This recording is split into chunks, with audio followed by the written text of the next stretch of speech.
लाहौर में मीडिया से गुफ्तगू करते हुए मुस्लिम लीग काफ के रहनुमा और स्पीकर पंजाब असेंबली चौधरी परवेज इलाही ने कहा कि काबीना में तब्दीली वजीर आजम या वजीर आला का इस्तेहकाक है।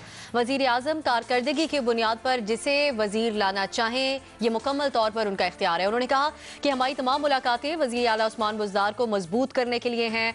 हमारी सारी जमात मजबूती के साथ वजीर आला पंजाब के साथ खड़ी है।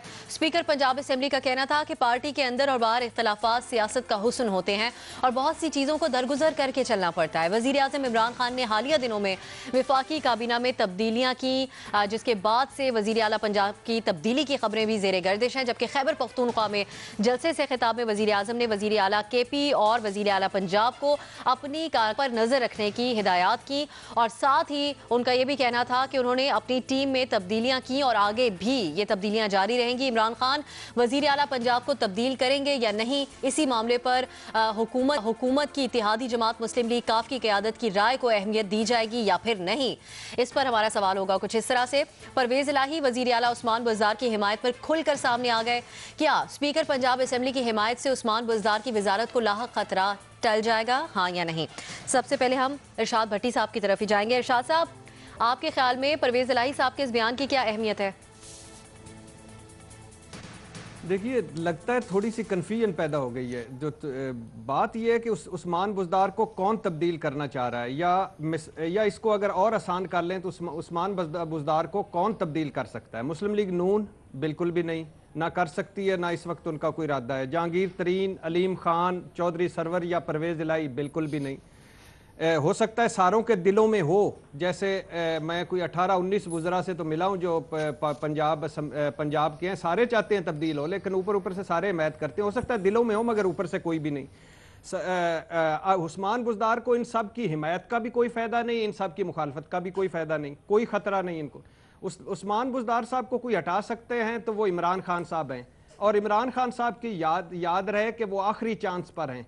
और जहाँ तक परवेज इलाही साहब का तल्लक है, इनका कहना है कि इनको इमरान खान साहब का ने जब तक कहा हुआ है, क्योंकि वह हम तहरीक इंसाफ के साथ इलाक़ है, इमरान खान साहब के साथ इलाक़ है, तो हम तहरीक इंसाफ की पंजाब में हिमायत करेंगे और उनके उम्मीदवार या उस्मान बुज़दार या कोई भी हुआ उसके साथ खड़े होंगे।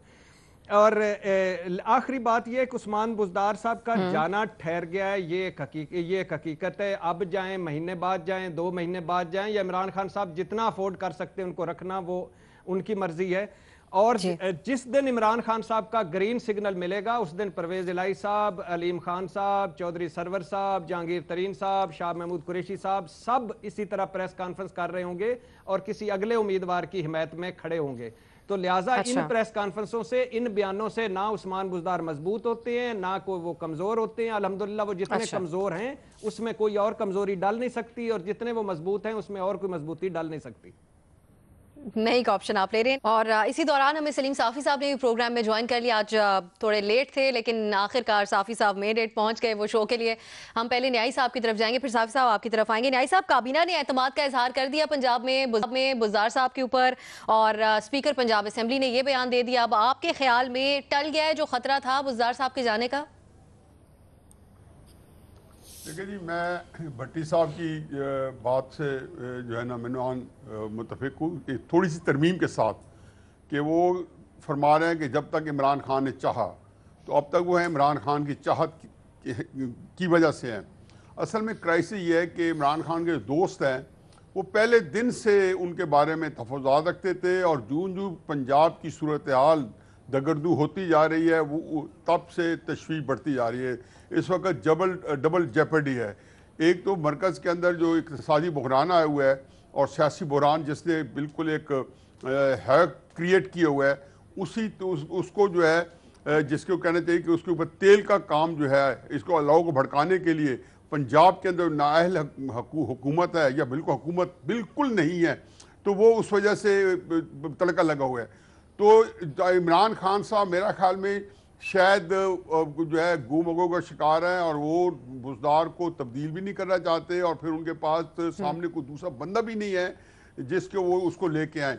चुनाचे एक जो चौधरी साहब का नाम पिछले दिनों कायन हुआ, हमने यहाँ पे डिस्कस भी किया, और इसलिए इमरान खान साहब 1 महीना पहले जब आए थे, उन्होंने पार्लिमानी पार्टी कोई गैर ज़रूरी तौर पे या क्या आगे उनको मीटिंग की और वो सबको कहा कि विकेट की दोनों तरफ जो भी खड़ा होगा या खेलेगा मैं उसको अभी से वार्न कर रहा हूं। यानी कि उनको ये खतरा था कि विकेट के दो अपनी पार्टी के लोगों को, इसमें परवेज इलाही साहब नहीं थे, इसमें गौर नहीं था। और दूसरी बात यह है कि उन्होंने पिछले दिनों उसका वोट ऑफ नो जो कॉन्फिडेंस जो बार बार ले रहे हैं, तो इसका मतलब है वो ये बताने की कोशिश कर रहे हैं कि पार्टी खतरा नहीं। मुझे बस लगता ही है कि मुजार साहब को असेंबली के अंदर टॉपल किया जाएगा और जब उस वक्त भट्टी साहब सही कह रहे हैं कि परवेज इलाही साहब भी सपोर्ट करेंगे और बाकी भी सपोर्ट करेंगे इनके मुकाबले में कोई कैंडिडेट आया तो। और मुस्लिम लीग भी ऑप्शन आप नहीं का ले रहे हैं। साफी साहब, पहले ये भी कहा जा रहा था कि उस्मान बुज़दार साहब जाते हैं अगर तो परवेज इलाही साहब अगले सीएम पंजाब बनेंगे, तो फिर परवेज इलाही साहब का ये जो बयान है इसमें उनको क्या फायदा होगा अभी ये जो हिमायत वो करें?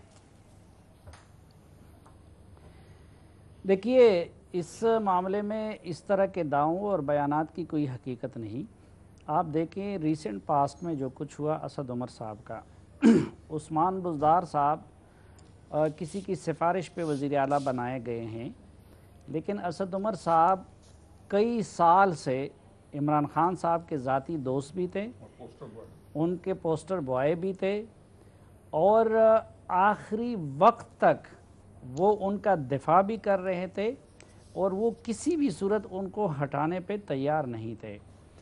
तो एक जगह से असद उमर की रुखसती की खबर आई, कुछ जर्नलिस्ट से उनकी कहीं मुलाकात हो गई, वापस आके उन्होंने ये ख़बर लीक की। उसके बाद इमरान खान साहब भी तरदीद करते रहे, उनके तर्जुमान भी तरदीद करते रहे। इमरान खान साहब ने असद उमर से कहा कि जाओ टीवी इंटरव्यूज़ दो, अपना दिफा करो और ताकि आपकी पोजीशन क्लियर हो जाए। वो उस दिफा में चले गए, लेकिन वो जर्नलिस्ट उन्होंने जहाँ वो बात सुनी थी वो फिर भी इसरार करते रहे कि नहीं असद उमर साहब को जाना होगा। और हमने देखा कि अगले दिन उसी इमरान खान साहब को, उसी असद उमर साहब को रुखसत करना पड़ा। अब जो बुज़दार साहब का ये जिस जगह से ये ख़बर निकली थी उस जगह से आज से नहीं बल्कि महीने 2 से कहा जा रहा है कि बुज़दार साहब को जाना होगा। इसलिए हमारी नज़रों में तो मौजूदा सेटअप में उस जगह से ज़्यादा मोतबर जगह कोई नहीं है। तो जिस तरीके से वो जर्नलिस्ट कह रहे थे कि जी असद उमर को जाना होगा, उसी तरह हमारा बिल्कुल यकीन है कि बुज़दार साहब को जाना होगा। और ख़ान साहब सिर्फ उनसे कह रहे कि अब मुतबादिल पे कोई इत्तेफाक नहीं हो पा रहा, वो 2 दिन में हो गया तो 2 दिन में चले जाएंगे, क्योंकि असद उमर का मुतबादिल आसान था, हफीज़ शेख को तैयार बिठाया गया था और वहाँ पे मुतबादिल के लिए थोड़ा से पॉलिटिकल प्रोसेस की और मुतबादिल की वजह से आप समझते हैं मामला तैयार हो गया तो कल जाएंगे, महीने बाद तैयार हो गया मुतबादिल तो मुतबादिल महीने बाद जाएगा। हसन साहब, सवाल के जवाब में आप क्या समझते हैं और चौधरी निसार साहब के कोई चांसेस हैं, मुतबादिल कौन हो सकता है? भी एक बात तय है, खतरा अगर जेन्युइन हो तो पूछा ही ना करें। खतरा अगर जेन्युइन हो तो इस तरह की हमायतों से टला नहीं करता। और दूसरी बात जो जहन में रखने वाली है, परवेज इलाही साहब के हवाले से बात कर रहा हूँ कि बुज़दार साहब सवाए पंजाब के हर बंदे को सूट करते हैं। इन हालात में ऐसा बंदा इस तरह के खेल में ऐसे लोगों को सूट ही किया करता है। कोई बंदा आ जाए जिसका अपना कुछ जहन दिल दिमाग हो और वो परफॉर्म करना चाहे तो वो तो फिर वारे में नहीं रहेगा ना, वो तो काम हाथों से निकल जाएगा। वो जिस तरफ इशारे कर रहे हैं हमारे दोस्त, वो तो फिर जाहिर है they will also be interested कि भी ये कंटिन्यू करें, इसलिए वो सूट करते हैं। हालात बदलेंगे तो देखेंगे, खतरा जेन्युइन है तो फिर टलेगा नहीं। ठीक, मेमल चौधरी निसार साहब से मुतालिक उनसे सवाल पूछा गया तो उन्होंने सख्ती से तरदीद की। उन्होंने कहा ऐसा हो ही नहीं सकता, मैं खुद इमरान खान साहब के बहुत क्लोज रहा हूं, वो इस तरह के ख्यालात नहीं रखते कि उनको लेके आया जा सकता है। तो आपकी इतलात थी, पहले भी आपने शेयर की थी चौधरी निसार साहब की मुलाकातों से मुतालिक, अब आप क्या समझती हैं, उनका कोई चांस है? देखिए, पहले तो खैर इसमें अब मैं नहीं का ऑप्शन लूँगी, क्योंकि बात हसन साहब और बाकी सब की भी दुरुस्त है कि एक्चुअली तो फैसला इमरान खान साहब ने खुद ही करना है ना, मतलब कि परवेज़ इलाही के करने से क्या, कहने से क्या होता है। और जिस तरह हसन साहब ने भी बात की कि एक जो कमज़ोर पंजाब का सीएम है वो सबको सूट करता है, और पीएमएलक्यू ने तो अपना सियासी फ़ायदा देखना है। मैं आपको यहाँ पर एक और भी खबर बताती चलूँ कि सीनियर लोग पीटीआई के जो पंजाब की कैबिनेट में है, या आपके लिए बहुत सीनियर लोग लीडरशिप जो है पंजाब की, वो काफ वालों को फ़ोन करते हैं कि हमारा ये काम बुज़दार से करा दें।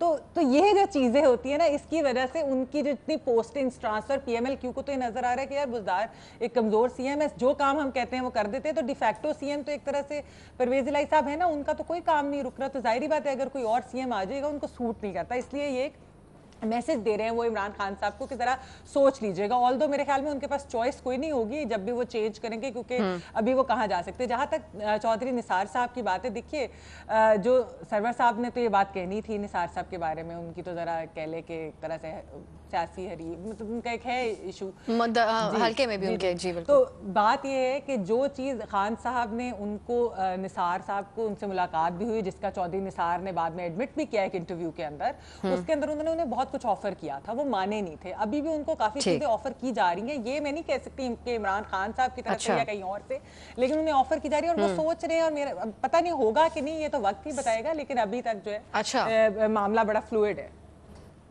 ठीक, नई ऑप्शन लेकिन आप ले रही हैं। शहजाद साहब, इस बात के अंदर कोई हकीकत है कि काफ लीग चला रही है उस्मान बुज़दार साहब को? देखिए, एक तो सबसे पहले बड़ा अनफॉर्चुनेट है और अफसोस की बात है कि मुल्क का सबसे बड़ा सूबा, 12 करोड़ की आवाम वहां पर है, और एक ऐसे चीफ मिनिस्टर को लगाया है जो कि कुर्सी के साथ जब वो बैठे अपनी कुर्सी पर आके उस वक्त से एक वेंटिलेटर साथ लगा दिया था, और पहले दिन से ये सवाल उठ रहा है कि कितना अरसा वो चीफ मिनिस्टर रहेंगे। हर मरतबा अफवाह आती है कि वो जा रहे हैं और फिर इमरान खान साहब को वोट ऑफ कॉन्फिडेंस देना पड़ता है, तकरीर में कभी वसीम अकरम प्लस कहना पड़ता है, कभी किसी और तरीके से वो कॉन्फिडेंस देते हैं, कभी पार्टी के जो अंदरूनी इख्तलाफात हैं उनको कहते हैं कि चुप हो जाओ थोड़ी देर के लिए। ये बात दुरुस्त है। अभी 3 दिन पहले भी जो तर्जुमान की मीटिंग हुई थी तहरीक इंसाफ की, उसमें बाकायदा एक एक तर्जुमान को यह कहा गया है कि आपने उस्मान बुज़दार को डिफेंड करना है और उसको हम नहीं तब्दील कर रहे। ये बाकायदा पैगाम दिया गया था, जिसके बाद आपने देखा वजीर इत्तलात लाहौर भी गई थी उनसे मुलाकात करने के लिए। तो अभी तक इमरान खान तो पूरी कोशिश कर रहे हैं कि उस्मान बुज़दार साहब अपनी जगह पे टिके रहें। इमरान खान इस वक्त डटे हुए हैं, तो आगे जाके अब देखना यह है कि क्या इमरान खान ये दबाव बर्दाश्त करते हैं। दूसरा एक अहम इशू यहां पर यह भी है कि पाकिस्तान तहरीक इंसाफ की बड़ी थिन मेजॉरिटी है पंजाब में, और वो भी कोएलिशन पार्टनर्स को मिला के उनकी मेजॉरिटी बनती है। अगर कोई चेंज करने की कोशिश होती है पंजाब में, तो जो इनके इत्तेहादी हैं, आपको पता है फिर वो नेगोशिएशन और बार्गेनिंग दोबारा शुरू हो जाती है कि हमारे कितने वजीर होंगे, कितने नहीं होंगे, हम किस बुनियाद पे आपको सपोर्ट करेंगे। वो लेन देन, वो नेगोशिएशन भी दोबारा शुरू हो जाती है। और एक खतरा जरूर रहेगा, कि कहीं ना कहीं पीएमएलएन के पास उस वक्त एक अपॉर्चुनिटी आ जाएगी कि वो कहीं से नंबर पूरे करके पीपल्स पार्टी को साथ मिलाकर अपनी हुकूमत बनाने की कोशिश करें। तो ये भी एक खतरा है। जिस वक्त भी ये जाएंगे तब्दील करने के लिए, नया वजीर आला जब जाएगा एतमाद लेने के लिए पार्लियामेंट का, तो ये भी एक इशू जरूर आएगा कि नंबर गेम उस वक्त क्या होता है। एक अफसा में जाते रहते न्याजी साहब से सवाल करना चाहती हूँ कि मरियम नवाज बड़ी एक्टिव हो गई है ट्विटर पे, क्या बात है, कोई इससे रिलेटेड तो नहीं है चीज? ये न्याजी साहब क्यों पूछ रही हैं? न्याजी साहब चलाते हैं उनका ट्विटर अकाउंट। वैसे पूछ रही खबरें उनको ज्यादा होती हैं आप लोगों से, मैं ये कहना चाहती हूं उनके पास खबरें होती हैं पंजाब की सियासत से मुताल्लिक। और आप न्याजी साहब, मेमल आपसे जानना चाह रही है कि मरियम नवाज बहुत एक्टिव हो गई हैं ट्विटर पे, इसकी क्या वजह है?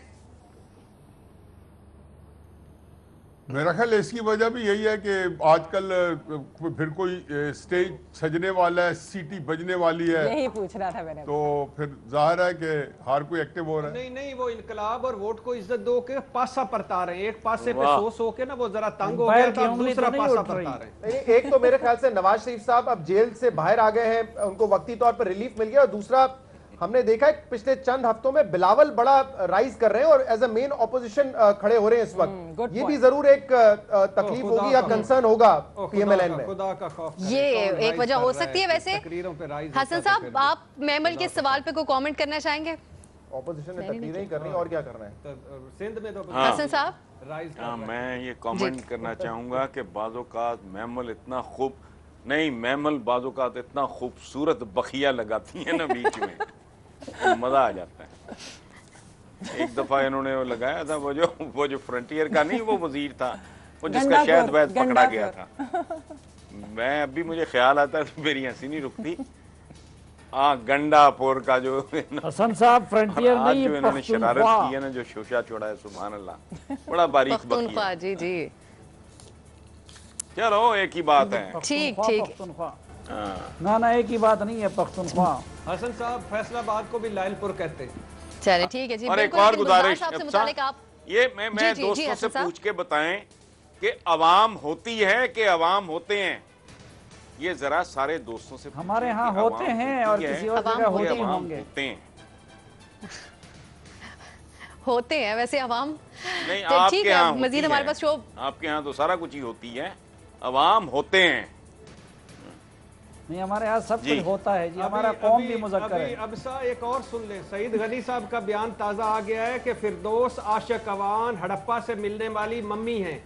अब इसका अंदाजा लगा ले, ये औरत भी हैं और ये भी हैं, बेनजीर भुट्टो इनकी कायद है और ये हाल चल रहा है। तो अब बिल्कुल इसके गलत है। जवाब में जो आएगा वो भी आप हमसे डिस्कस कर लेंगे।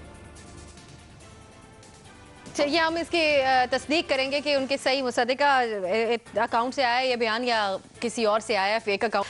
आप सबका इस मामले पर गुफ्तगू करने के लिए बहुत शुक्रिया। उस्मान बुज़दार साहब की वजारत को लाहक खतरा क्या टल जाएगा, इस पर हमारे तमाम तजियाकारों ने नहीं का ऑप्शन लिया है।